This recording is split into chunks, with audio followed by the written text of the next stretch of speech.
Hello, good morning everyone. So dito po tayo guys sa update natin na tips to all nation.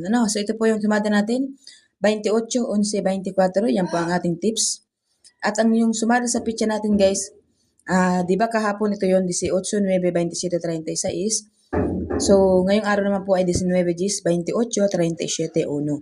So dito po sa sumada natin sa picture kahapon ay ang dami pong lugar na lumabas. Kaya congrats po sa mga tumaya.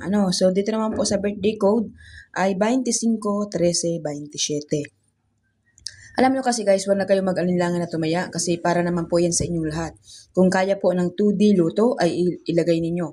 Kasi po kung kayo po ay tumatay ng 2D, alam niyo naman po kung hanggang saan lang ang numero ng 2D. So hanggang lang po 31. So wala pong 37. So ibig sabihin, pwede pong tayan dito ang 1, 19, 28 sa 2D luto. Please, like and share. Ayan. Sa mga mag-share guys, maraming salamat and good luck po sa inyo lahat.